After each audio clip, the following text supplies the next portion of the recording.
Kapag ang iyong anak ay nagbibigay sa iyo, kapag ang iyong kapatid ay nagbibigay sa iyo, kapag ang iyong kaibigan ay nagbibigay sa iyo ng tulong, bagamat mayroon ding mga pangangailangan ito, ang sabihin mo sa sarili mo, ang sabihin mo kahit sa ibang tao, hindi yung tinulungan ako ng anak ko, hindi yung inabutan tinulungan ako ng kapatid ko, hindi yung inabutan tinulungan ako ng kaibigan ko, ang sabihin mo sa sarili mo, maging sa ibang tao, mahal ako ng anak ko, mahal ako ng kapatid ko, mahal ako ng kaibigan ko. Hindi tulong lang yon, pagmamahal yun. Kung ikaw ay mayroong biyanan na napakabait, halos makaawa yung tunay niyang anak, yung kanyang sariling anak, maipagtanggol ka lang, iba yan. Kung ikaw ay mayroong manugang na ang turing sa iyo ay magulang, alagaan mo yan. Kung ikaw ay niloko, isipin mo na lang, hindi ikaw ang nanloko.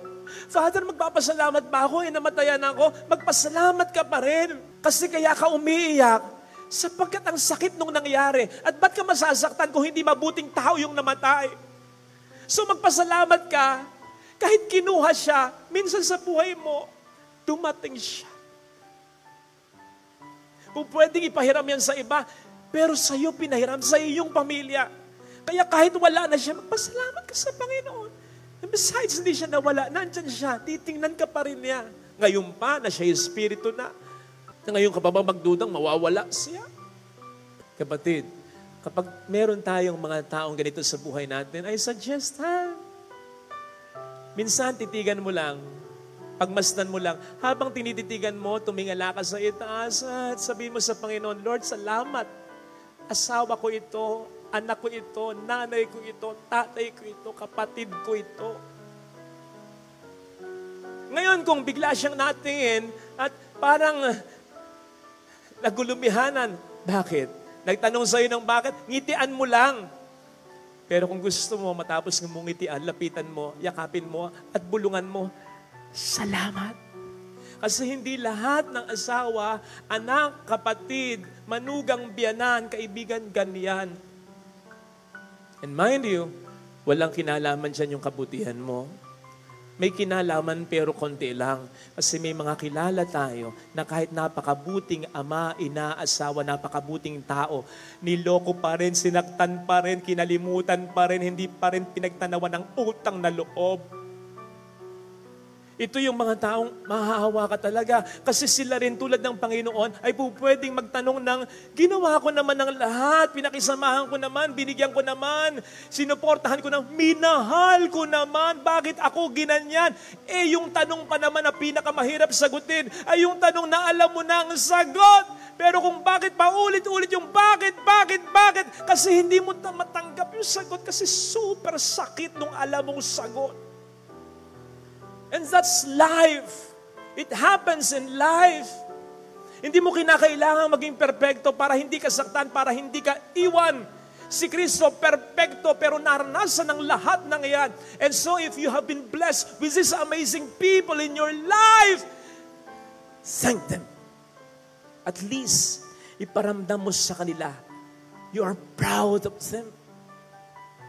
And never forget God. Sa pagkatandaan natin, tulad ng sinasabi ni St. Paul sa ating second reading, hindi tayo kailanman naging tapat. Pero siya kailanman ay tapat, and so, ibinibigay pa rin sa atin ang lahat. Let me end with this. Ano nga ba ang lamang ng nagpapasalamat? Ano ba ang lamang ng Samaritanong nagpasalamat kay Kristo? Kung iisipin po ninyo, yung siyam na hindi nagpasalamat, pinagaling din naman ni Kristo. Ano ba ang lamang nating nagsisimba? Sa mga hindi nagsisimba, ganun din naman, pinagpapala din naman sila, buhay din naman sila, ligtas pa rin naman sila. Ano ang lamang nung nagpapasalamat sa hindi nagpapasalamat? Simple lang, pero matindi. It's God. It's God. Yung relasyon natin sa Kanya, yung maramdaman mo kung gaano ka kamahal ng Diyos at yun ang magtutulak sa iyo para mas lalong mahalin ang Diyos. Yun ang pinakamahalaga sa lahat ng mga biyaya. Kung kayong mga anak, pare-pareho kayong inalagaan at binigyan ng magandang kinabukasan ng inyong mga magulang, pero sa huli, Nung nagkagipitan, ikaw na lang yung nagbibigay sa mga magulang mo, ikaw na lang sa huli yung nag-alaga, puro ikaw na lang. Pwede mo bang sabihin, teka, lugi ako. Lahat naman tayo inalagaan ng ating mga magulang at binigyan ng magandang kinabukasan. Kung bakit ngayon, ako na lang ang nagbibigay sa kanila, ako na lang ang nag-aalaga sa kanila. Ibig sabihin, lugi ka. No. Lamang na lamang ka. Kung may pagkukulang man sila, bahala sila. Sila ang magdadala. Pero ikaw lamang na lamang ka. Sapagkat bukod sa katulad ng mga kapatid mong naranasan ng pagmamahal ng mga magulang mo, sa huli, ang sanasa sa iyo ay ang mga magulang mo mismo. Besides, ano man ang gawin natin, ano man ang sakripisyong ibigay natin, ano man ang hirap na matamo natin, hindi natin kayang suklian man lang o gantihan ang lahat ng ibinigay sa atin ng Pong may kapal. At ang lahat ng mga ibinigay sa atin ng mga taong sa atin ay tunay na nagmahal. Ito sana ang makita natin bilang biyaya at bilang dahilan upang tayo magpasalamat. Ang mas magandang pakinggan na panalangin para sa Panginoon ay hindi, Lord, kailan mo ba ibibigay? Kundi, Lord, ano pa nga ba ang dapat kong gawin? Ano pa nga ba ang dapat kong isurrender sa iyo? Ano pa nga ba ang dapat mong iayos sa buhay ko? Maging sa pamilya ko. Ano pa nga ba? Sige, Panginoon, susunod ako, magpapaubaya ako. Kung lahat ng miyembro ng pamilya mo, responsible. Ganda nun. Kung pareho kayo ng pangarap ng asawa mo para sa mga anak ninyo. At dahil dito, mas malaki man ang sweldo mo sa kanya, at least nagsisikap siya. Para maabot ninyong pareho, teamwork, ang pangarap ninyo para sa inyong pamilya. Yung wala siyang bisyo, yung hindi siya magna-number 2, yung walang magiging mga balakid sa pagkasama ninyo. Ganda nun. Kung ang lahat ng mga anak mo, nagsisikap talagang mag-aral. Kung hindi mo na masyadong bumabarkada, at kapag nakapagtapos, ay tutulong sa'yo, sa mga kapatid nito. At kung magpamilya man ay hindi naaasa sa'yo, hindi man makapagbigay, hindi na lang kukuha mula sa'yo. Kung nandun ang suportahan ng mga magkakapatid, ng mga anak mo, napakalayo na sana ng narating ng pamilya ninyo. Sabi ko kanina, after 500 years of Christianity, is this the quality of life that we expect and that we deserve? After 500 years, kamusta naman yung million years mo ng paghihintay, ng pagiging responsible ng iyong mga mahal sa buhay, upang tumulong sana, upang magbago sana, upang mag-ambag sana, kahit kaunti lang. Tagal na, di ba? Hanggang ngayon wala pa. Sakit sa bangs. Kasi hindi yan yung in-expect mo. By this age, by this time, ito na yung pangarap mo. Dapat ito na yung narating ng pamilya ninyo. Ba't wala pa? Kasi may setback. May hindi sumuporta. May hindi gumawa ng responsibility niya. At hindi mo deserve ang buhay na ito sapagkat sa dinami-dami ng ginawa mo at sinakripisyo mo. Kung ganun din ang ginawa niya at sinakripisyo niya, ang taas na ng narating ng inyong pamilya.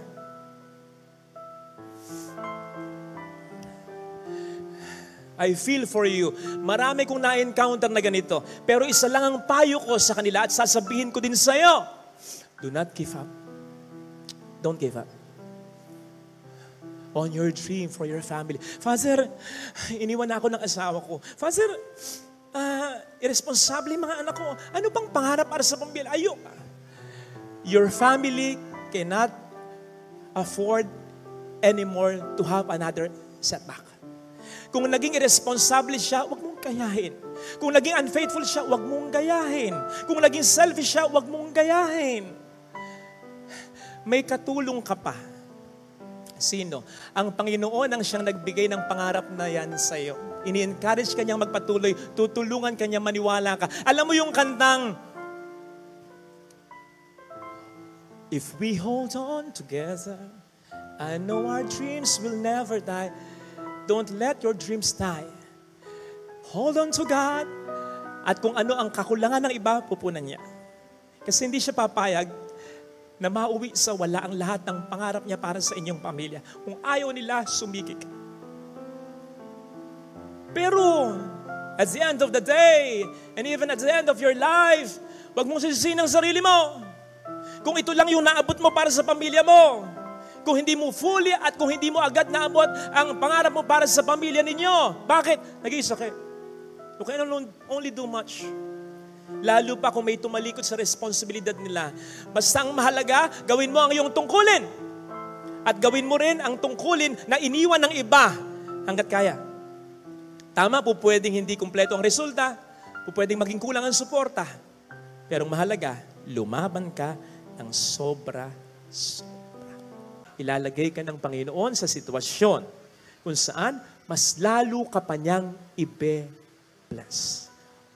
Basta, naging karapat-dapat ka sa mga naunang blessings niya. At tulad nung may minisahan ako kagabi, 90 plus years old na si nanay, maaga siyang nabiyuda, tinaguyod niya ang lahat, marami silang mga anak mag-asawa.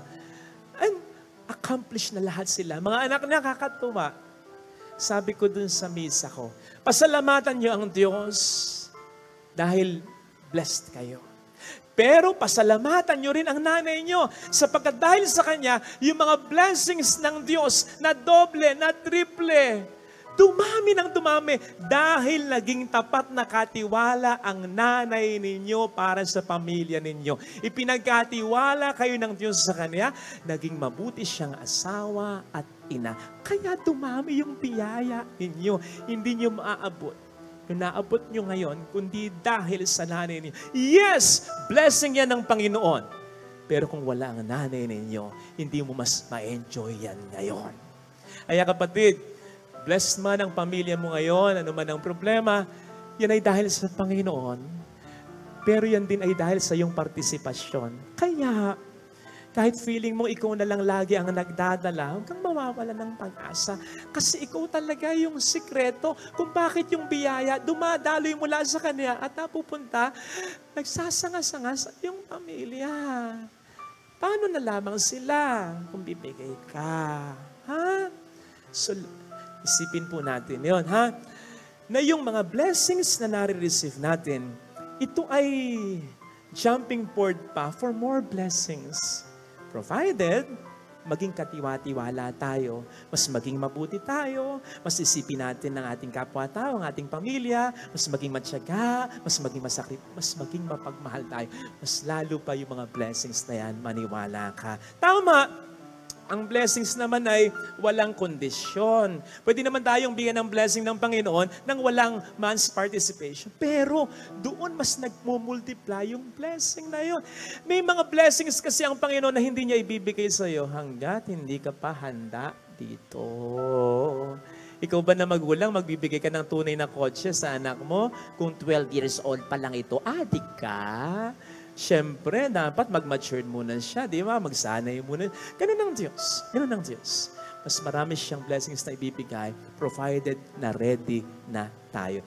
Yes, I know this somehow sounds not so great.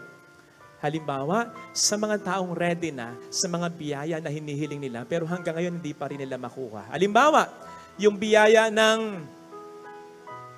anak. Lord, tagal na po namin walang anak.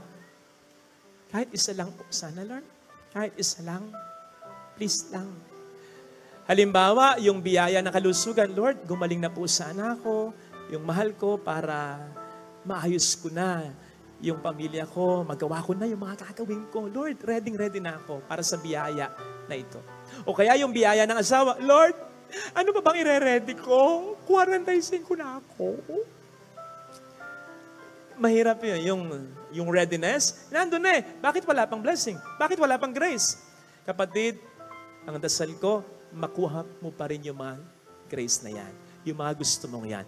Pero hindi man, tandaan mo, ang mga blessings ay hindi lang mga yan. Tandaan mo, ang Diyos din ay madiskarte, maparaan sa mga blessings na sa atin ay Kanyang inilalaan. Hindi ka man niya mapagbigyan sa isa o dalawang blessing, babawi siya sa ibang mga blessings. And more than all these blessings, sana ang masilingin natin ay ang kanyang abiding presence na maramdaman natin. Hindi lamang yung mga biyaya na ating hinihiling, kundi siya na source of all these blessings. At mangyayari yon kung kahit wala tayong hihilingin, magdarasal at magsisimba pa rin. Mangyayari yon lalong-lalo na kung kahit hindi pa rin natin nakukuha, matagal na ang ating hinihiling, tayo ay magdarasal, magsisimba, at sasampalataya pa rin. Kasi doon, pinapakita mo na sa Kanya. Mahalaga yung mga hinihiling ko. Pero mas mahalaga na maramdaman kita, Lord, dito. Napakahalaga nun! Kasi darating yung pagkakataon. Ano man ang mga blessings natin sa buhay, iiwan natin lahat yan. Kapag nasa bani ka ng karamdaman, makikita mo ang pinakamahalaga. Hindi ang lahat ng ito, kundi ang source ng lahat ng ito, si Kristo dapat nasa puso ko. Ito sana ang hilingin nating biyaya sa banal na pagdiriwang na ito. Father, kanan-lockdown ko lang, kadadapa ko lang, parang walang katapusan, tapos patuloy ang paglaban. Parang hindi ko na mayaayos ang lahat ng ito. Nananahimik ako, dumating kayo, nagpadasal kayo, nang hindi nangyari, sisihin mo pa ako. Ano man ang problema mo ngayon, hindi ko sasabihin, ayos yan. Pero sasabihin ko sa iyo, nasa maganda kang okasyon para magbilagro at maghimala sa buhay mo ngayon ang Panginoon. Walang mangyayari kung lahat kayo mag-give up. Dapat may lumaban.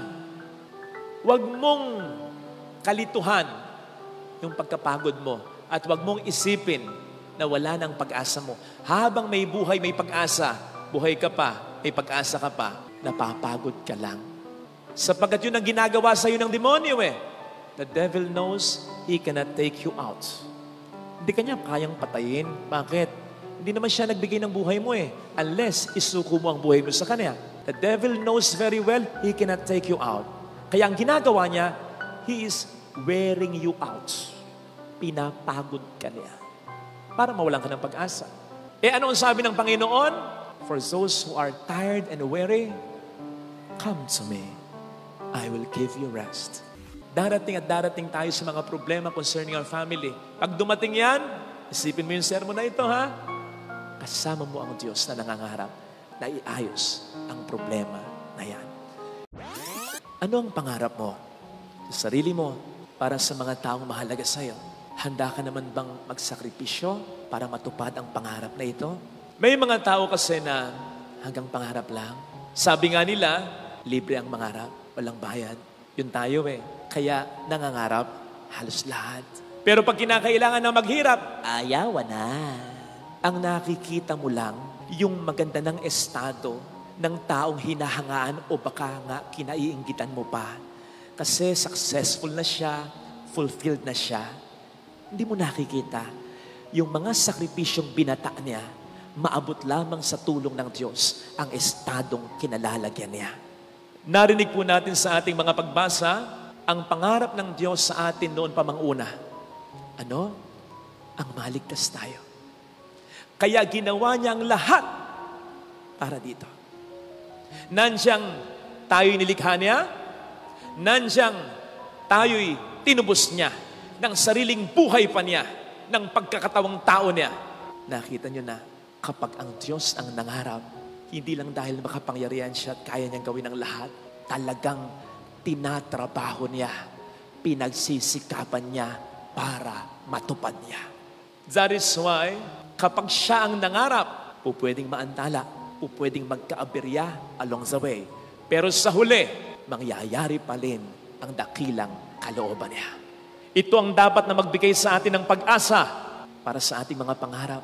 Lalo na kung maiaalay natin ang pangarap natin sa pangarap ng Diyos para sa atin.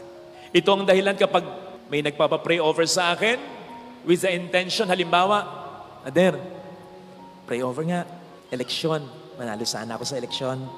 Father, pray over para po makapasok ako sa trabaho na gusto ko, para mag-boom yung negosyo ko. Father, pray over para makapag-abroad ako. Father, something like that. Marinig man niya o hindi, talagang sinasabi ko sa panalangin ko kapag pinipray over ko yung mga taong kanyan. Ganito, Panginoon, matupad sana ang pangarap mo para sa Kanya. Ayun! Lumalagay ako sa sigurado. Mahirap nang mag-pray over sa inyo. Masisi niyo pa ako. Pray over ako. Hindi ako nanalo. Hindi ako nakapasa. Denied ako. Hindi ako nakapasok sa trabaho. Hindi nag-boom yung negosyong gusto ko. Nananahimik ako, dumating kayo, nagpadasal kayo, nang hindi nangyari, sisihin mo pa ako. Doon ako sa sigurado. Hindi sa pangarap mo, kundi sa pangarap ng Diyos para sa iyo. Sapagkat kung pangarap mo lang, kung pag-isikap mo lang, hindi mo maabot ang pangarap mo. Maabot mo man, hindi mo maabot ang tunay na kaligayahan para dito. Pero kapag pangarap ng Diyos sa iyo ang pinag-usapan, ilista mo na, siguradong mangyayari, maniwala ka. At kapag nangyari, siguradong mararamdaman mo yung kapayapaang sinasabi ng Panginoon ipagkakalob sa iyo. Kapayapaang hindi maintindihan ni numan. Kapayapaan dahil natupad sa buhay mo ang pangarap ng Diyos para sa iyo. Sapagkat yun ang mas makapagpapasaya, mas makabubuti hindi lang sa iyo, kundi sa mga taong nakapaligid at maapektuhan ng buhay mo. Pero dapat magsikap ka pa rin. Dapat magtrabaho ka pa rin. Dapat magpakabuti ka pa rin. Dapat magdasal ka pa rin. Hindi dahil nakadepende sa lahat ng ito ang pagkatupad ng mga pangarap ng Diyos para sa atin. It's just that we must show to God that we are willing. Kasi kahit gusto niya at ayaw naman natin o hindi tayo worthy, bakit niya ibibigay sa atin ang pangarap niya para sa atin? Di ba? Pero wag ka. Pag natupad ang pangarap niya para sa iyo, dahil nagsumikap ka rin, pinakita mong gusto mo, yun ang makabubuti at makapagpapasaya sa iyo. At sa mga taong maapektuhan ng buhay mo, as I said. Tingnan po ninyo sa halimbawa na ipinakita ni Justin Brownlee. Di ba? Intindi? Tindi ng ginawa niyan. Huwag na lang natin pag-usapan muna yung kontra Jordan. Kontra China. Iba. Nakalain mo, ang tindi nung tambak sa atin, nahabol natin, nag-spearhead siya. Tapos yung less than 2 minutes, lamang pa ng 7 ang China, home court pa nila. Akalain mong sunod-sunod yung puntos ng taong yan? Including that game-winning 3, game-winning basket. Boom! Patay. Sabi nga nung maraming mga Pilipino, dapat gawin na yung national hero. Dapat ipagpagawa na natin yan ng rebulto. Naturalized player natin yan bilang Pilipino, ha? Pero alam po ba ninyo na hindi yan ang una niyang pangarap? Ang una na talaga niyang pangarap ay makapag-NBA talaga. Nag-try out siya? Yes, hindi lang minsan. Couple of times, pero hindi pinalad. Kasi masyado raw yatang maliit yung height niya sa height na hinahanap na forward sa NBA. Kaya dito siya sa atin napadpad. Pero pwede ba nating sabihin sa kasamang palad? I don't think so. Kasi kung pag-uusapan, kasikatan, I think kung naging NBA player siya, mas marami mas sikat kaysa kanya. Ngayon, talaga sikat siya. Pag-usapan pera, palagay ko, mas malaki ngayon ang kinikita niya sakaling naging NBA player siya. With all the favors na binibigay sa kanya, inaalagaan talaga siya. Lalo na ng Barangay Ginebra. Ngayon pa, ng buong Pilipinas pa. At kung naging NBA player siya, pwedeng ang magmahal lang sa kanya, isang estado lang sa Amerika, New York, Indiana, parang ganun lang. Pero ngayon, mahal na mahal siya ng buong bayang Pilipinas. So pwedeng hindi nangyari yung unang pangarap niya, pero ang tinupad ng Diyos ay ang mas magandang pangarap niya para sa taong ito. Yan ay dahil nagsikap pa rin siya, nagtiyaga pa rin siya, he did not give up. Nanampalataya pa rin siya. Yun ang sinasabi ko bilang follow-up na payo dun sa mga nagpapapray over sa akin. Lagi ko sinasabi, basta Brad, basta sister, ano man ang mangyari ha, magsikap ka pa rin, magtiyaga ka pa rin, magdasal ka pa rin, sumampalataya ka pa rin. Pasasaan ba't matutupad ang magandang plano ng Diyos para sa iyo? Tama namang mahirap yung payong magsikap ka pa rin, magtiyaga ka pa rin. Lalong-lalo na kung nabigo ka, nasaktan ka, nagka-problema ka pa. Ang hirap ng payong ganyan. Pero kung iisipin mo naman, meron bang nanalo nang hindi mo na nabigo? Meron bang nasarapan, naligayahan sa buhay nang hindi mo na nasaktan? Meron bang nagtagumpay nang hindi mo na nakaranas sa mga problema sa buhay? Mars, wala. Parte ng buhay ang pagkakasakit, ang sakit, ang pagkabigo, ang problema. And besides, kung papansinin po ninyo sa Bible, halos lahat ng himala napangunahan ng isang matinding problema. Bago ang himala, may problema muna. The earth was a formless wasteland. Walang forma ang mundong ito, balot ng kadiliman. Di ba problema yan? Ano nangyari? Nilikha ng Diyos ang sandaigdigan. Ano yan? Himala yan. Problema, himala. Nagkasala ang tao. O hindi ba problema yan? Hindi natin kayang iligtas ang ating sarili. Kaya nagkatawang tao si Kristo para iligtas tayo. O hindi ba milagro yan? Problema ng kagutuman, kaya himala siyang nagpakain. Problema ng pag-aalipin ng diablo, kaya himala niyang pinagtabuyan ang mga diablo, ang mga demonyo. Himala na kagalingan dahil may problema ng karamdaman. Problema ng pag-aalburuto ng dagat, kaya may himala ng pagkakalma ng dagat. O hindi ba't problema na namatay siya, pinatay siya? Ano nangyari? Ang himala ng muling pagkabuhay niya. Bawat himala, napapangunahan mo na ng problema. Bawat milagro, may nauna mo ng matinding pangangailangan ng tao. Kaya kapatid, ano man ang problema mo ngayon, hindi ko sasabihin, ayos yan. Pero sasabihin ko sa iyo, nasa maganda kang okasyon para magbilagro at maghimala sa buhay mo ngayon ang Panginoon. You see, wala namang maling ma-knockdown. Sabi ko nga, parte ng buhay yan. Ang mali, manatili kang down. Sige nga, sa paglalarawan na lang, nakakita ka na ba ng boksingerong matapos ma-knockdown, hindi na tumayo? Hindi na bumangon? Walang ganon. Kung merong ganon, iba na yon. Patay na yon. Delikado na yon. Lahat ng boksingero, kahit ma-knockdown, tumatayo para makabawi. Hindi man sa boxing muli, kapag nabilangan na, kundi sa ibang bagay, sapagkat alam niya, tatayo at tatayo siya. Hindi lang boxing ang buhay. Marami pang mga laban na kung dapat pagtagumpayan at kung pwedeng mapaglabanan, mapagtagumpayan sa aking buhay. Ganon din sa buhay. Kung ma-knockdown ka, niloko ka, hindi lang yan ang buhay. May sakit ka, hindi lang yan ang buhay. Hindi nag-boom yung negosyo, yun lang ba ang negosyo? Hindi ka napasok sa trabaho, yun lang po ba ang trabaho? Yan lang bang taong yan ang makapagpapasaya sa'yo? At hayaan mong uminog dyan ang mundo mo sa pagkatalo, pagkabigo, sa problema ang naranasan mo? Amon, na-knockdown ka, do not stay down. Laban! Father, ka-knockdown ko lang, kadadapa ko lang, parang walang katapusan, tapos patuloy ang paglaban. Parang hindi ko na mayaayos ang lahat ng ito. Sino bang nagsabi sa'yo, lahat ay tapusin mo, lahat ayusin mo? Masyado ka lang nabibigatan kasi iniisip mo na yung 10 years from now, 5 years from now, iniisip mo na agad, dapat magkaganito, dapat maayos to, dapat maayos yon. One at a time. Kung ano lang muna yung kaya mo. Sapagkat ang Diyos, ang siyang magpupuno ng kakulangan mo. Siya ang aayos. Siya ang magtatapos ng lahat. Basta huwag kang mag-give up. Alam niyo sa Bible, may digmaan dun sa Old Testament. Hindi ito fiction, nangyari talaga ito. Pinapangunahan ni Gideon ang mga Israelita. Ang kalaban nila, mga Madianita. Ang mga Madianita, ilan? Kunti lang, 135,000 lang naman. Ilan naman sina Gideon at ang mga Israelita ang piniling bayan ng Diyos? 32,000. Kontra sa 135,000 ng mga Madianita. Pero ang susurpresa, alam ninyo, nang mag-report si Gideon sa tunay na Diyos, kay Yahweh. Sabi niya, Mosing, makikipagdigma tayo. Ang kalaban po natin, 135,000. Parang gusto sabihin siguro ng Diyos, alam ko. Tayo po ngayon ay 32,000. Alam niyo, sabi ng Diyos kay Gideon, sobrang dami niyo. Magbawas kayo. Kaya nagbawas sila. Yung 32,000, naging 10,000 na lang. Nag-report si Gideon sa Diyos, Lord, we only have 10,000. Alam niyo, sabi ng Diyos, marami pa rin yan. Magbawas kayo. Palagay ko, hindi na nagbawas si Gideon. Kusang nabawasan na lang eh. Ako man yun. Laban natin, 135,000, tayo 10,000 lang. Bahala kayo dyan. Kaya yung 10,000 naging 300 na lang. Nang sabihin ni Gideon sa Diyos, Lord God, we only have 300 men. Alam niyo sabi ng Diyos, very good. Very good.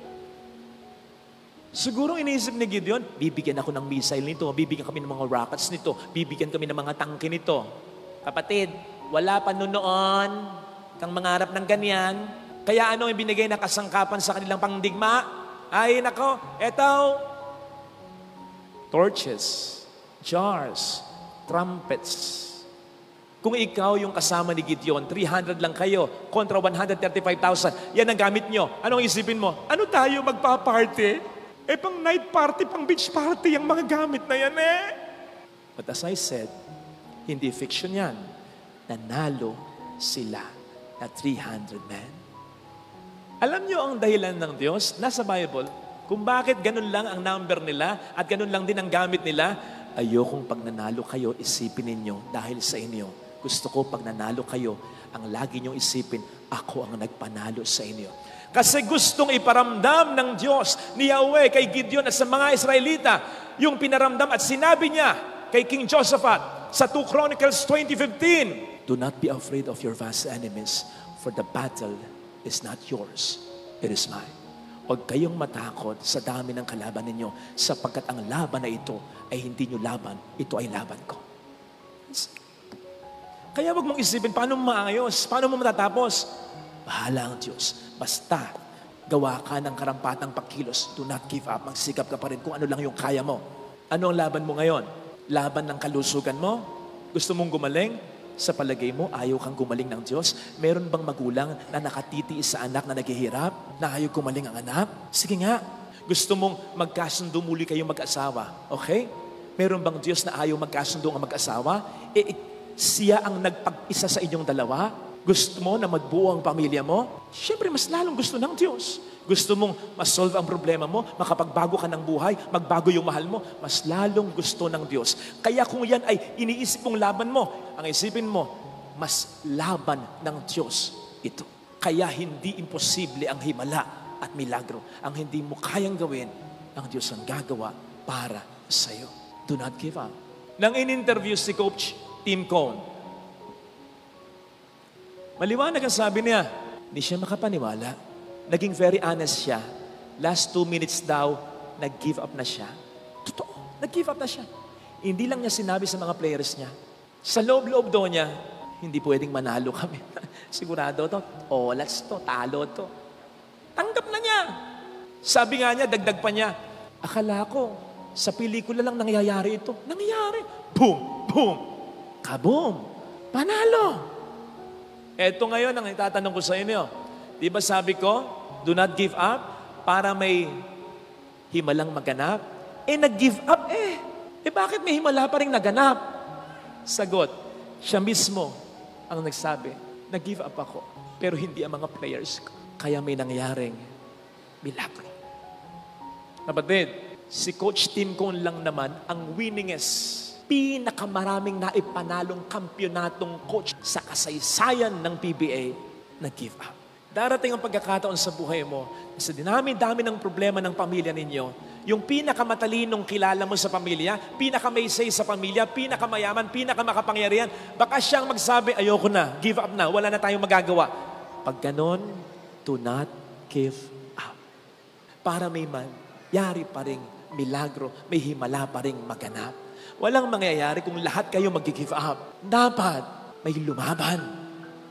Huwag mong kalituhan yung pagkapagod mo at huwag mong isipin na wala ng pag-asa mo. Habang may buhay, may pag-asa, buhay ka pa, may pag-asa ka pa, napapagod ka lang. Sapagkat yun ang ginagawa sa iyo ng demonyo The devil knows he cannot take you out. Hindi ka niya kayang patayin. Bakit?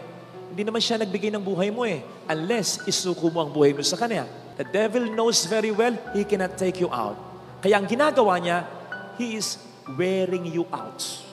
Pinapagod ka niya para mawalan ka ng pag-asa. Ano ang sabi ng Panginoon? For those who are tired and weary, come to me. I will give you rest. Alam ng Panginoon mapapagod ka. Alam niya. Kaya yung demonyo, inuunahan na niya. Pag napagod ka, huwag kang lalapit sa demonyo. Mas lalo kang mawawala ng pag-asa, diskarte sa buhay. Lumapit ka sa akin. Bibigyan kita ng kapahinga sapagkat maginhawang dalhin ang aking pasanin. Father, teka. Sabi mo, bibigyan niya ako ng pahinga. Bakit bibigyan niya pa rin ako ng pasanin? Ganito. Ang pasaning ibibigay niya ay mas kaya mo sapagkat kasama na siya sa pagbubuhat nito. Alam po ninyo yung pamatok na nilalagay dito sa batok ng isang animal, halimbawa baka o kalabaw o asno, nasanay tayo dito sa Pilipinas na isa lang nakalagay, di ba? Isang hayop lang, nakalagay isang pamatok lang. Sa mga Israelita, si Jesus ay isang Hudyo. Dalawa yan. Dalawang animals yung nagdadala. So magkahugpong na dalawang pamatok. So in essence, sinasabi ng Panginoon, ito ang pamatok na ibibigay ko sa iyo. Karpintero ko, ako ang gumawa nito. Isang batok sa batok mo, isang pamatok, yung isang pamatok sa akin. At dahil mas malakas, mas makapangyarihan ako sa iyo, ako ang mas magdadala ng problemang ito. Basta, lumakad ka para madala kita sa pangarap ko para sa iyo. Yun lang. Yun lang hinihingi sa atin ng Diyos. Do not give up. Huwag kang mawawalan ng pag-asa. Lagi kong sinasabi, hindi ka buhay ngayon kung wala nang magandang balakin para sa iyo ang Panginoon. Lalong-lalo na when it concerns your family. Sa mga nagpapapray over, manalo sa eleksyon. Sa mga nagpapapray over, magka-asawa pa kahit may edad na. Sa mga nagpapapray over na magkapera. Sa mga nagpapapray over na sana matanggap sa ganitong gustong trabaho, mag-boom yung negosyo. Medyo hindi pa ako sigurado eh. Kaya yun ang sinasabi ko, matupad nawa ng Diyos ang maganda niyang pangarap para sa iyo. Hindi ko sigurado na yung pangarap mong negosyo, pangarap mong trabaho, pangarap mong manalo sa eleksyon, kung yan din ang pangarap niya para sa iyo. Pero isang bagay sigurado ko, pagdating sa pamilya, pagdating sa pagbabago, pagdating sa pagbabago ng mahal mo, pagdating sa pagkakasundo ng mga anak mo, pagdating sa pagnanais mong maayos ang pamilya mo, yun, sigurado ako, pangarap niya yun para sa iyo. Eh di ba, yan ang pangarap natin lahat. Di naman ng mga material na bagay kundi ang maayos na pamilya at mga mahal sa buhay. Darating at darating tayo sa mga problema concerning our family. Pag dumating yan, isipin mo yung sermon na ito, ha? Kasama mo ang Diyos na nangangarap na iayos. Siguro naman, nakapagtapon na kayo sa basurahan. And of course, ang tinatapon natin, yung mga bagay na hindi na kailangan.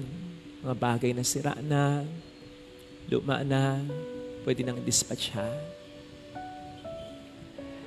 At kung minsan, iba't iba rin ang paraan ng pagtatapon sa basurahan. May mga nagtatapon na basta tinatapon lang.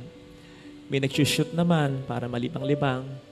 Pero meron ding nagtatapon ng may matinding galit na nararamdaman. Yung sukat, mabasag yung basurahan na gano'n. Sa inis, stress. Wala naman ang tinatapon natin. Ano man din ang paraan ng pagkatapon natin. Sana, huwag natin itong gagawin sa pananampalataya natin.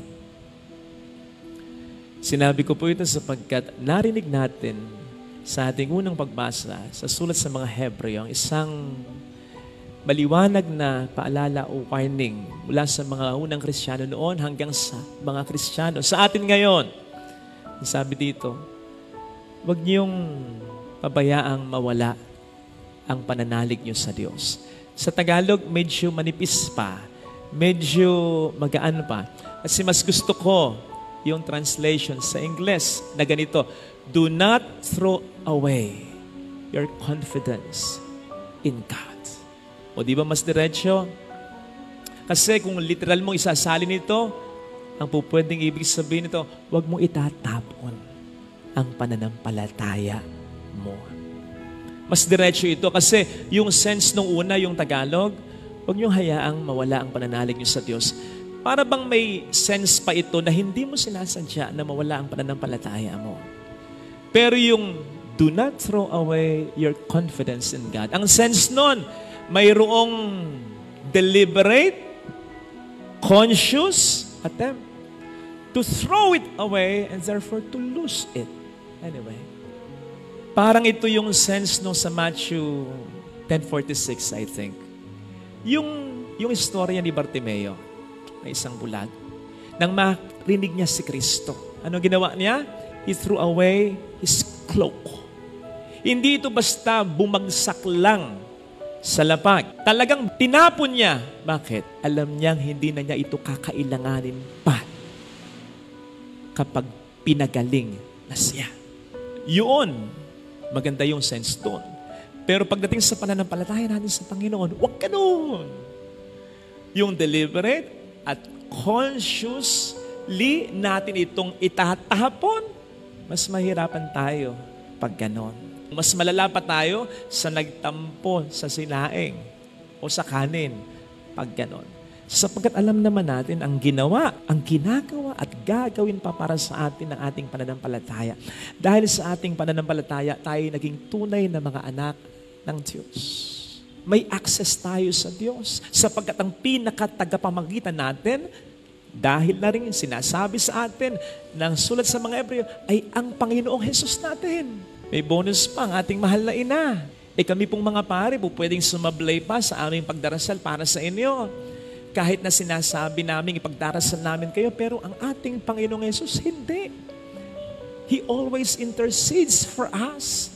Lagi niyang iniisip ang ating kapakanan. Lagi niya tayong pinagdarasal. Wala pong sablayan.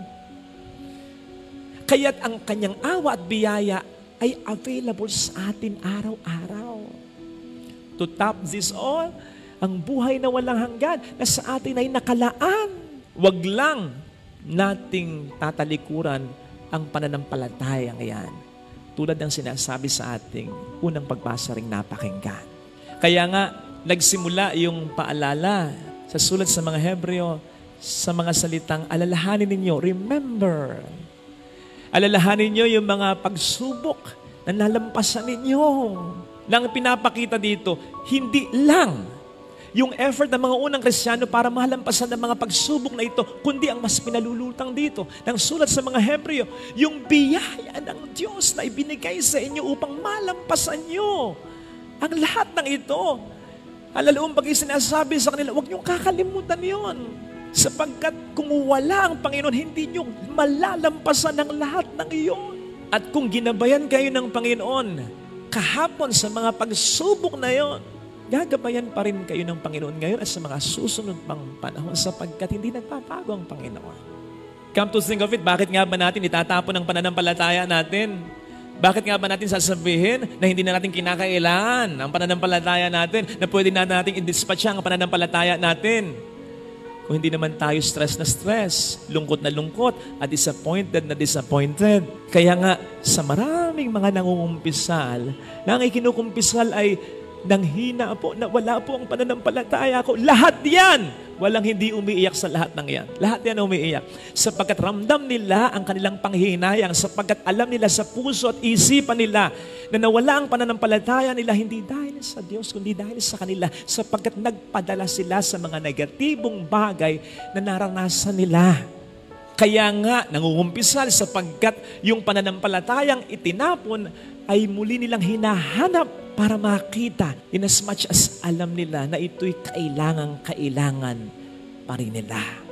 Siguro naman, na-experience nyo na po yung may naitapon kayo sa basurahan, akala nyo hindi nyo na kinakailangan, pero kailangan nyo pa pala. Ay, nagkukumaw ko yun. Kahit na marumihan ka, kahit na lumuhod ka, isuot mo pa yung ulo mo sa basura, makakita mo lang, lalong-lalo na kung very valuable yan. Sana, ganun din tayo sa ating pananampalataya. Kahit na either intentionally or unintentionally, dahil sa emosyon natin, itinapon natin ang pananampalataya yan. Maging mababang loob tayong aminin sa Panginoon, nagkamali ako, Lord. Umabalik ako sa iyo. At gawin natin ang lahat para makita muli ang pananampalatayang yan sa pamamagitan ng pagdarasal. Mas doblehin pa natin, gayon din ang ating pagsisimba, ang ating pagpapakabuti, ang pag-iwas natin sa tukso, at ang pagpapalalim uli ng ating relasyon sa Kanya. Gawin natin yung ginawa sa Lucas 15, nung babaeng nawala yung kanyang isang salaping pilak, sukat baligtarin niya, halughugin niya, ang kasulok-sulukan ng bahay niya upang ito'y kanya lang makita. Kasi alam niya, ito'y kailangan niya. At nung makita na niya, anong ginawa niya?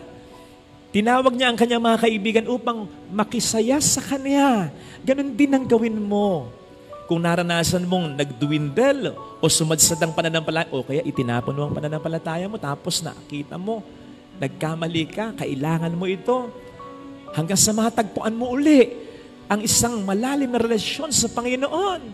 Sinabi naman niya, if you seek me with all your heart, you will find me.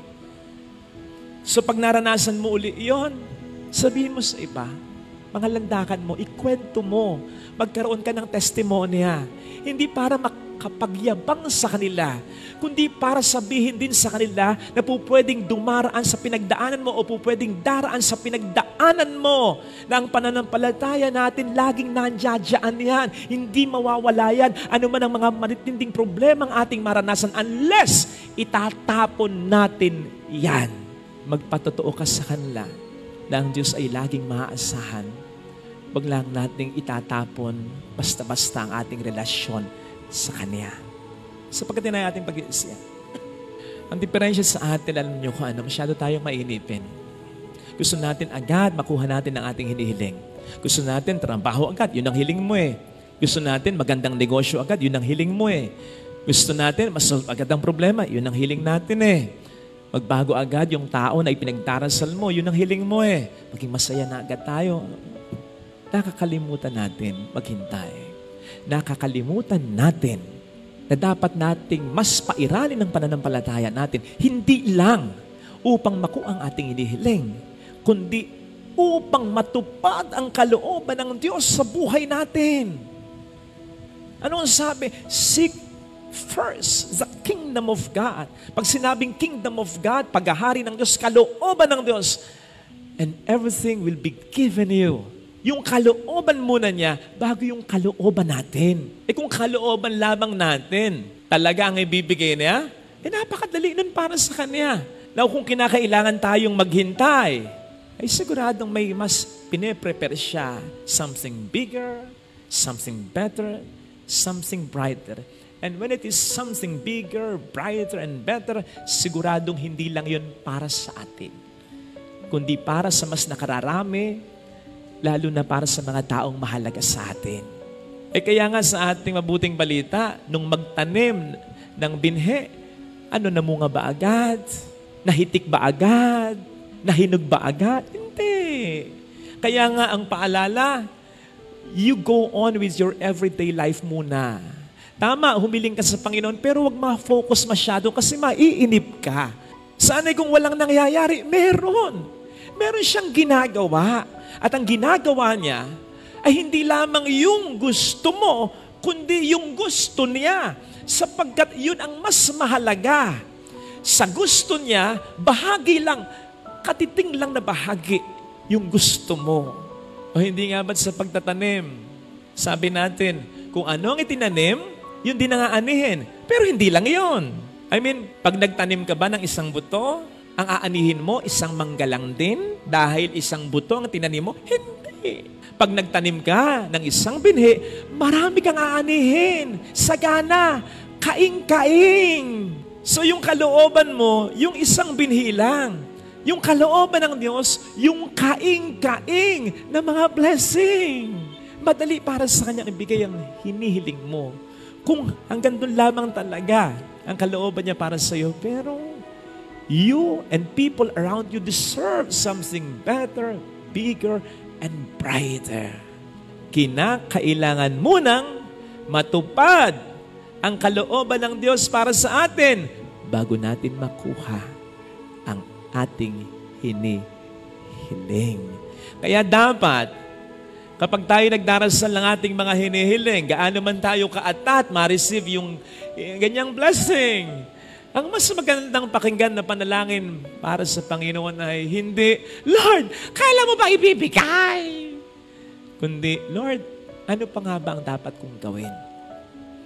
Ano pa nga ba ang dapat kong isurrender sa iyo? Ano pa nga ba ang dapat mong iayos sa buhay ko? Maging sa pamilya ko. Ano pa nga ba? Sige, Panginoon, susunod ako, magpapaubaya ako. Sa gayon, palagay ko, mas mabibilis ang pagtupad ng Panginoon sa ating hinihiling sapagkat yung pagpapaubaya natin sa Kanya ay bahagi ng mas mahalaga niyang kalooban para sa atin, para sa bawat isa. Huwag nating ipilit yung gusto natin na maisasacrifice, yung gusto ng Diyos para sa atin sapagkat mas malaki ang mawawala sa atin. Bibigay sa iyo yung isang manggalang, hindi yung kaing-kaing. Hindi ko alam pero pwedeng applicable. Yung nangyari sa alipughang anak Sabi niya, gusto ko yung mana ko, bigay mo na. Di binigay sa kanya. Pero tingnan ninyo, yung ibibigay pala doon sa hindi nagmadali sa mana niya, yung panganay na anak, although nagkamali din naman, ito talaga. Pero anong sabi ng ama? Ang lahat ng sa akin ay sa'yo. So mas maraming blessing yun. Hindi lang yung para sa kanya, kundi kung ano din yung para sa akin, ibibigay ko din sa'yo. So ito sana mga kapatid, ang hilingin nating realization para sa araw na ito. Lalo pat sa mga blessing na hinihiling natin, dala rin ng mga problemang nararanasan natin ay naiinip na tayo, naiinis na tayo, nabubuwis na tayo. Huwag. Maging matyaga sana tayo. At ang hangarin natin, yung anihan, hindi basta yung ating kagustuhan, yung kalooban ng Panginoon, sapagkat alam naman natin at proven na dapat natin yan. Siya ang mas nakakaalam, mas tama ang kanyang paraan, mas perfect timing ang kanyang panahon para dyan. Amen. Ilagay na, do not worry. Don't worry. Huwag mag-alala. Yan din ang madalas na paalala sa atin ng Diyos. Kaalinsabay po ito ng mabilis at madalas niyang sinasabi sa atin, huwag tayong matakot. Bakit nga ba hindi tayo dapat nag-aalala? Two things. Simple lang para mas madaling maintindihan, tandaan. Sapagkat ang worrying ay irrelevant at irreverent. Irrelevant kasi hindi nga po mahalaga. Kanina, ni-research ko pa, kaya bahagya ako na late sa misa. Lagi kasi nating sinasabi, wala namang gamit yung appendix. Nakasasama lang. Kaya dapat tinatanggal yan. Kanina, ni-research ko, meron palang gamit ang appendix. Hindi naman kasi yan ilalagay ng Diyos bilang parte ng katawan nating mga tao kung wala yang gamit. So, wag iisipin na ang appendix ay walang gamit. Naisip ko kasing ihalin tulad sa worrying. Ang appendix may gamit. Kaya mahalaga pa rin. Ang worrying, wala. Wala talagang gamit. Nag-research pa ako uli.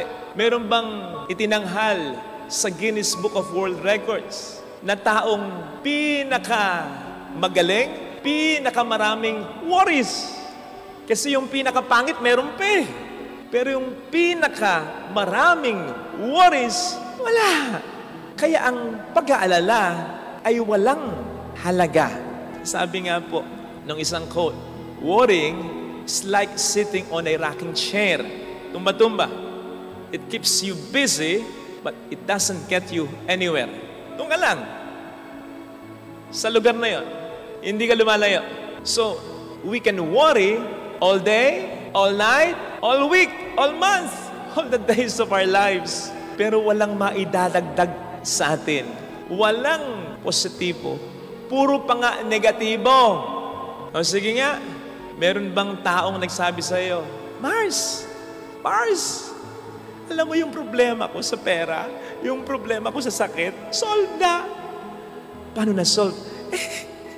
Inalala ko lang.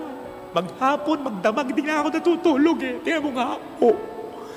Hindi na ay bagsto eh. Nakikita mo sa mga mata ko, ay luggages na yan. Laging namamawis sa mga kamay ko, pati mga paa ko. Kasi kinakabahan ako eh. Kasi baka magkaganon, baka magkaganito.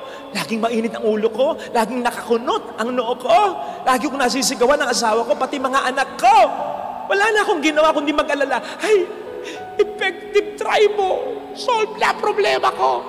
By the way, yun nga palang nagsabi niyan ay si Sisa. Kaya itry nyo rin nang pati kayo, maloka na. Walang ganun, Mars. Walang nadadagdag na mabuti ang pag-aalala. Puro pa nega. Kasi pag nag-aalala ka, malulungkot ka. Pag nag-aalala ka, hindi mo magagawa ang mga dapat mong gawin, ang mga dapat mong isipin. Mapapabayaan mo ang sarili mo, pati pakikipagkapwa-tao mo. Magkakasakit ka, mamatay ka. O diba, sabi ng ating Panginoon sa Matthew 6:27, may maidaragdag ba kahit isang araw sa buhay mo ang pag-aalala mo? Wala. On the contrary, dahil sa pag-aalala, marami ng buhay ang nabawasan ng hindi lang ng isang araw, baka isang taon, 2 taon at marami pang taon dahil sa pag-aalala. Hindi nakadaragdag, nakababawas pa. Kaya hindi mahalaga. Lubayan yan. Huwag mag-alala. Worrying is irrelevant. Ikalawa, hindi na mahalaga, masama pa. Bakit? Worrying is irreverent. Irreverence to God. Hindi paggalang, hindi pagrespeto. Ang taong nag-aalala ay parang nagsasabi sa Diyos, Lord, naniniwala ako sa iyo pero hindi ako nagtitiwala. Paano yun? Naniniwala kang makapangyarihan siya pero hindi ka nagtitiwalang gagamitin niya ang kapangyarihan niya pabor sa iyo? Naniniwala kang mapagmahal siya pero hindi ka nagtitiwalang mahal ka niya? Naniniwala kang mabuti siya pero hindi ka nagtitiwalang i-apply niya ang kabutihan niya sa iyo? Lalo na ngayong meron kang problema, insulto sa Diyos yun. Walang pagrespeto sa Diyos yun. Siya na nagsabi na napakaraming beses, huwag kang mag-alala, huwag kang matakot. Siya na nag-assure sa iyo na mas mahalaga kang dihamak sa milyong-milyong mga mayang pinapakain niya kahit hindi nanghihingi sa kanya ng pagkain ng mga maya. Siya na nagsabi sa iyong mas mahal ka niya at mas inaalagaan ka niya kaysa sa mga magagandang halaman na iyong nakikita. At higit sa lahat, siya na nagpadala ng kanyang bugtong na anak para lamang iligtas ka. Ang hindi paniniwala sa Kanya na maipapakita natin dahil sa ating pag-aalala ay hindi pagrespeto sa Diyos. Father, anong magagawa ko? Siyempre, concern ko pa rin yung health ko. Concern ko pa rin yung kabuhayan ko. Concern ko pa rin yung kinabukasan ng mga anak ko. Hindi naman sinasabing hindi mo maging concern Ang sinasabi, yes, maging concern ka, pero alisin mo ang iyong pag-aalala. Ang concern kasi ay yung maisip mo paminsan-minsan at iisipin mo lang siya kung kailan mo gustong isipin. Kasi meron kang mga ibang dapat gawin at ibang iisipin. Kasi may ibang buhay ka rin. Concern mo kasi, alam mo, aware ka, and you are dealing with it, much more you are praying for it. Pero yung worry, wala kang kontrol. Ginagawa mong pagkain. Kung si Kristo, doing my Father's will is the food that sustains me. Ikaw, worrying is the food that sustains me. Pero hindi ka binubusog, nilalaon, ginugutom, pinapahina ka pa. Ang pag-aalala mo, kinakarir mo ang pag-aalala mo. So sabi nga, when it comes to concern, we own our concern. When it comes to our worry owns us. Hindi dapat ganon. At ang sikreto doon ay yung sinasabi po sa 1 Peter 5:7. Ang sabi ni San Pablo sa 1 Peter 5:7, cast all your cares to God because He cares for you. Ibigay mo ang lahat ng concerns mo. Ibigay mo ang lahat ng worries mo. Ibigay mo ang lahat ng anxieties mo. Yung mga causes nito sa Diyos. Why? Because He cares for you. Father, ginagawa ko naman yun Kapag nagdarasal naman ako, sinusuko sa Kanya ang lahat. Yun naman pala bakit ka pa rin nag-aalala? Kung binigay mo sa Kanya, bakit pag alis mo dito, dal mo pa rin yung mga isinuko mo sa Kanya? Ibig sabihin nun, hindi mo talaga binigay sa Kanya ang lahat. We are missing that most important word doon sa 1 Peter 5:7. All your cares, cast all of them. Hindi sinabing cast yung 99.9% cares mo. Hindi. Cast all your cares to Him. Lahat ibigay mo sa Kanya. Sapagkat sige ka, kapag yan ay hindi mo ginawa, nag-aalala ka na, sabi ko nga, ikakasala ka pa. Alam po ninyo, ang sabi dun sa mga naunang bersikulo, in fact, isang bersikulo lang. So 1 Peter 5:7, o ano yun po yung nauna? 1 Peter 5:6, ang galing. Ang sabi sa 1 Peter 5:6 ay magpakumbaba kayo sapagkat ang Diyos ay nalulugod sa mga mapagkumbaba samantalang sinasaway niya ang mga mayayabang. Something like that. It's about humility. Pagpapakumbaba. Magkadugtong po yan. Ang sabi sa 1 Peter 5:6, magpakumbaba. Ang sabi sa 1 Peter 5:7, cast all your cares to Him. Kaya, casting all our cares to God is humility. while carrying all our cares or some of our cares, ay pride. Yung pagpapaubaya talaga sa Diyos ng lahat ay pagpapakumbaba. Lord, hindi ko kaya. Pero kaya mo ito. Alam kong tutulungan mo ako. Ula ngayon, hindi ko na masyadong aalalahanin ito. Isipin ko paminsan-minsan. Pero hindi araw-araw, hindi minuminito, hindi segundo. I'm casting all my cares to you. On the other hand, carrying even some of our cares, Lord, I got this. Kaya ko ito. Kaya ko ito. Kaya ba nga nito? Kaya, huwag po tayong masyadong nag-aalala. Hindi na yan mahalaga, masama pa. Mamumroblema ka na, hindi ka pa kalugod-lugod sa Kanya. Diba? Double suffering yun. Kinakailangan mo ng tulong, hindi pa nalulugod sa iyo ang Panginoon.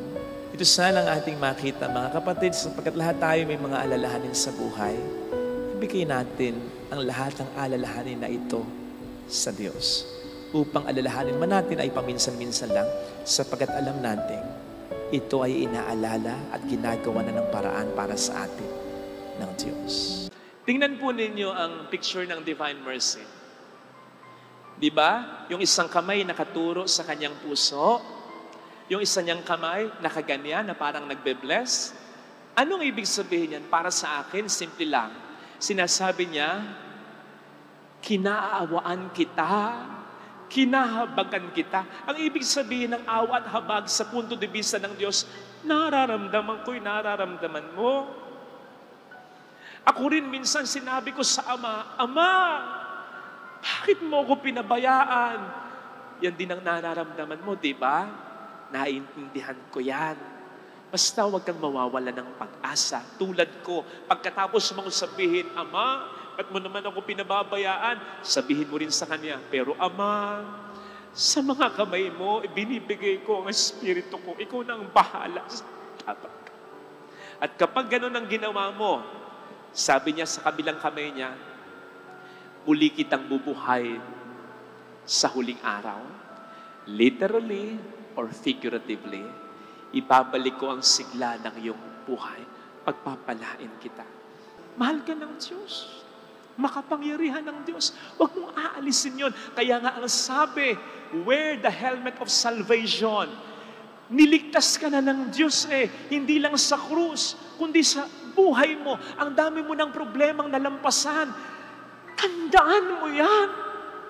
Huwag mo aalisin yan sa iyong isipan, sapagkat yun ang pangahawakan mo. Mahal ako ng Diyos. Hindi po pwede kong isipin hindi na ako mahal ng Diyos kasi ang Diyos ay hindi nagbabago. Di ba't pagsugal, kapag ang kalaban mo ay buta, zero, mahahalata mo ba? Hindi siya papahalata. Ganyan lang yan.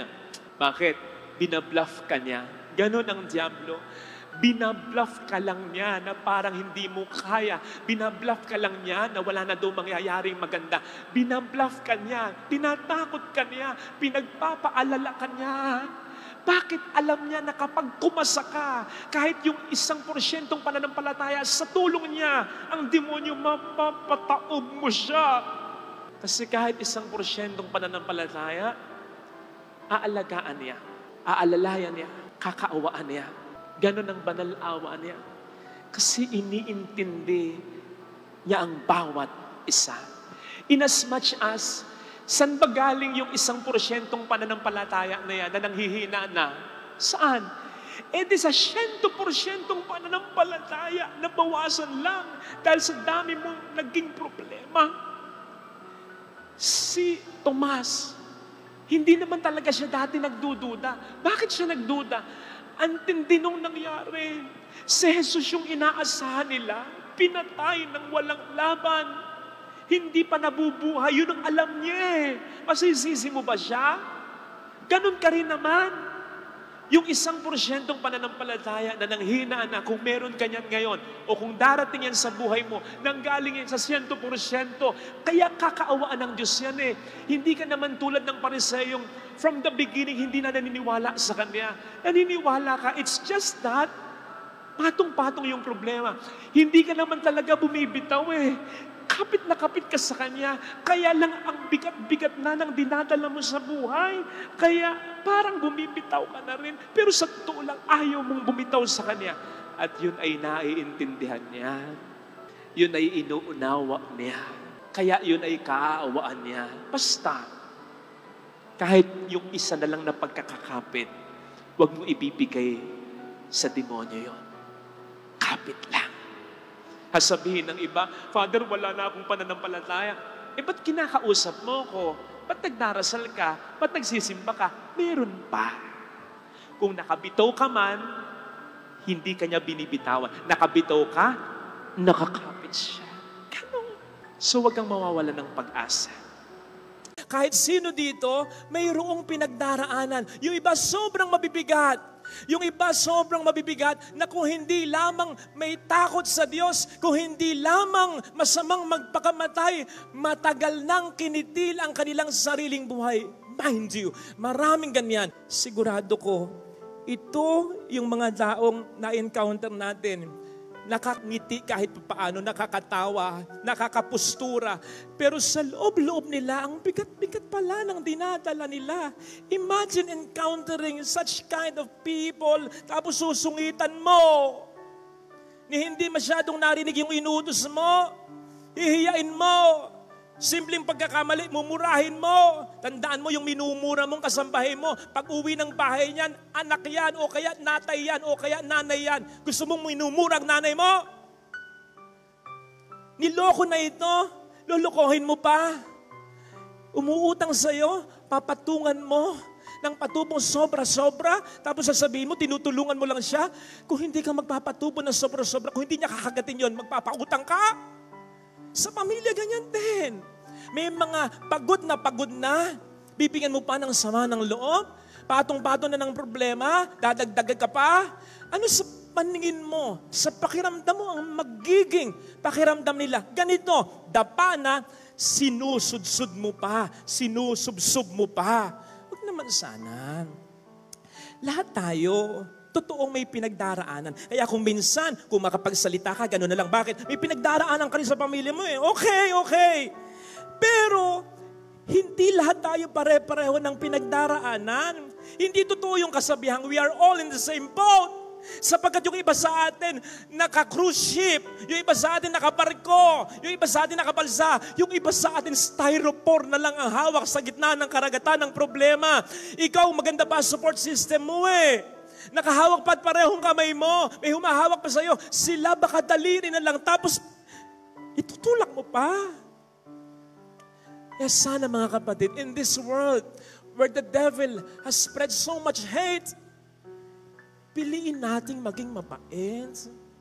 Kasi, sigurado ko, people come into our lives not by accident. It's either pinupapunta sila ng Diyos sa atin o tayo ang pinapapunta ng Diyos sa kanila. Either way, we can experience even a glimpse of heaven here on earth. If only we will choose to be kind, even just a little bit.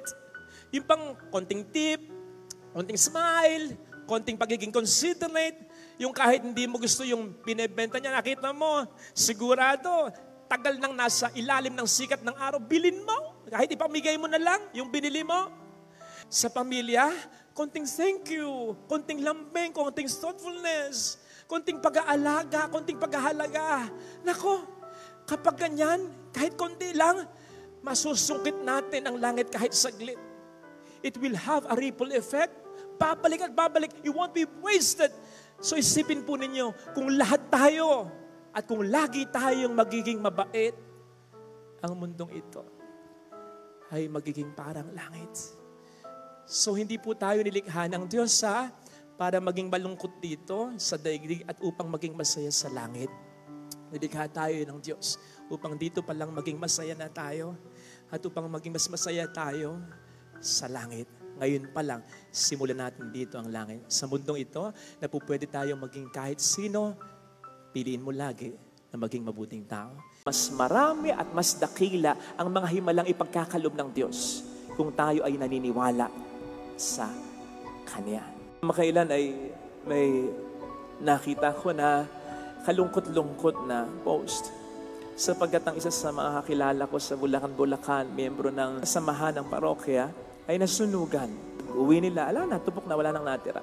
So, pinost niya yung mga pictures ng pagkasunog ng bahay niya.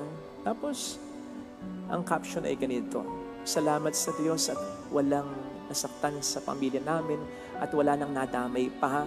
Salamat kung may magbibigay na mabuting puso. Salamat sa Diyos sapagkat alam naming may maganda o mas magandang plano pa siya." Yun yung pagiging secure sa pagmamahal ng Diyos. Yung kahit anong mangyari sa atin, maniniwala tayo na hindi nagbabago ang pagmamahal niya sa atin. Maraming paraan ng pagpaparamdam ng pag-ibig. Hindi lang yung gusto mo, hindi lang nag-iisa ang paraan ng Panginoon ng pagpaparamdam ng pag-ibig sa atin. Pwede kong sabihin na pwede siyang magparamdam din ng pag-ibig sa atin sa pamamagitan ng hindi mga kaaya-ayang pangyayari sa buhay natin. Huwag nating i-box ang Panginoon sa isang paraan lang ng pagpaparamdam ng pag-ibig. Sapagkat kung ang tao maraming ways of showing his or her love, mas talong ganun ng Diyos. Imagine kung yung nasunugang ito ay nagtampo sa Diyos. Inisip niya hindi siya mahal ng Diyos. I'm sure mas magiging mabigat sa kanya at para sa kanyang pamilya ang lahat. And I think, baka maging mahirap sa Diyos na tulungan siya na magkaroon ng isang mas maganda pang bukas. Kung nagtampo siya, kung nawalan siya ng pananampalataya, kung nagalit siya, kung hindi na siya sasampalataya o magsisimba. Yes, hindi nakabatay sa pananampalataya natin ang kapangyarihan ng Panginoon natin. Kaya nga sa Matthew 13:58 ay nakagawa pa rin naman siya ng mga milagro, kahit konti lang, sa kanyang kababayan, sa kabila ng hindi nila pagsampalataya. Maliwanag ang sabi doon, He wasn't able to do many miracles because of their lack of faith. So ibig sabihin, nasasaad naman din doon sa Matthew 13, nakagawa siya ng konti. This goes to show na hindi nga nakadepende sa pananampalataya natin ang kapangyarihan ng Diyos na gumawa ng milagro sa buhay natin. Pero, pwedeng konti ang kanyang magawa dahil sa kakulangan o kawalan natin ng pananampalataya. Mga kapatid, kung may kiliti sa puso natin, may kiliti din sa puso ng Diyos. At hindi ito material na bagay. Hindi yun dahil nagdodonate tayo sa simbahan o tumutulong tayo sa mahirap. Hindi rin ito yung papuri natin at pagmamahal natin sa Kanya. Hindi yun ang nagpapamove sa Diyos. Hindi yun ang nakakatouch sa puso ng Diyos. Hindi yun ang nakakakiliti sa puso ng Diyos. Kundi yung maniwala tayo na minamahal tayo ng Diyos ng lubos. Maganda na nagbibigay pa rin tayo, nag-aalay pa rin tayo sa Kanya. Maganda na nagpupuri tayo sa Kanya. Maganda na minamahal natin siya. Pero dapat ang lahat ng ito'y produkto lamang ng paniniwalang kaya ako magbibigay, kaya ako mag-aalay, kaya ako mamahalin ng Diyos. At kaya ako gagawa ng mabuti para sa Diyos, pagpupuri sa Diyos, ay sapagkat alam kong mahal na mahal ako ng Diyos. Huwag po tayong padala sa takot. Huwag po natin kakalimutan ng lahat at tayo'y basta tatakbo na lang dahil tayo'y nagkamali lang. Sinasadya man natin o hindi iyan. Tayo man ang nagkamali o nagkamali ang ibang tao at nagsuffer lang tayo. Huwag tayong matakot. Sige, maging maingat ka na mula ngayon. Huwag ka nang tatanga-tanga sa pag-ibig. Pero umibig ka pa rin. Magpautang ka pa rin. Kung may ipapautang ka at sa nakikita mo'y kailangan naman talaga. Pero mag-ingat ka na. Nevertheless, magpautang ka pa rin. Mag-put up ka pa rin ng negosyo. Pero magtanong-tanong ka na kung paano mo palalakarin, ima-manage ito. Face the consequences of your actions. Accept responsibility sa mga naging kasalanan mo. Yes, mahiya ka. Pero lumaban ka pa rin. Mag-move on ka pa rin. Magtrabaho ka pa rin. Tumayo ka pa rin. Wala namang natatalisod nang hindi lumalakad ng pasulong eh. Kaya ka natatalisod sapagkat lumalakad ka ng pasulong. And so matalisod ka man, at least sumusulong ka. Eh bawat lakad mo ba natatalisod ka? Eh kung ganun, may diferensya ka. Pero kung bawat lakad mo, pasulong, pakonti-konti, paminsan-minsan. Parte ng buhay yon. Hindi ka naman Diyos eh.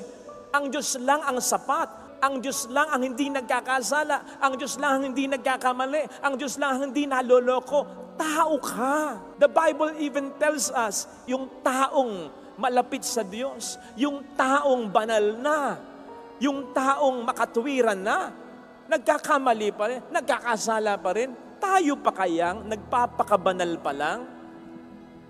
Basta ang mahalaga, matalisod ka man, umuusad ka, sumusulong ka. Hanggang sa marating mo yung buhay at yung misyon na gusto ng Diyos para sa iyo. Tutulungan ka naman ng Diyos eh. Basta tulungan mo siya, itatayo ka niya, pero wag mong ibigay yung full weight mo. Kapag nadapa ka, plakdang-plakda ka. Hindi. Iunat mo ang iyong mga baraso, iunat mo ang iyong mga binte, unti-unti kang makabangon at i-pull up ka ng ating Panginoon. Sa ating Ebanghelyo, 3 beses, binigyan ng tsansa ni Kristo si Pedro na makabawi. Hindi lamang talaga 3 beses eh. We keep on saying, God is the God of second chance. Pero pansinin po ninyo, medyo binabago natin. God is the God of second chances. So ibig sabihin, napakaraming chances. Sapagkat gano'n naman talaga ang Diyos. Kaya't kung binibigyan ka na niya ng second chance, ng another chance, lalo pat seryoso ka namang bumabangon sa iyong pagkakamali, sa tuwing ikaw'y madadapa, siya na tumutulong sa iyong makabangon, ang tutulong din sa iyo habang panahon hanggang sa matupad mo ang iyong misyon. Lalong-lalo na para sa pamilya mo. Yung ikay maging mabuting asawa, maging mabuting magulang, maging mabuting anak, maging mabuting kapatid. Ano man ang pagkakamali mo, basta bumangon ka, maaabot mo yon sa tulong ng ating Panginoon. Andaan mo kapatid, ang daan ng kabiguan at tagumpay, isa lang. Pero yung tagumpay, mas malayo kesa sa kabiguan. Kaya't kapag hindi ka tumigil sa pag-abot ng pangarap mo, ng misyon mo bilang isang Kristiyano na maging mabuti unang-una para sa pamilya mo and then sa ibang tao, sa simbahan ni Kristo. Pag hindi ka tumigil, maabot mo yung tagumpay. Mapapagod ang demonyo na bigyan ka ng takot at pagkabigo sa buhay.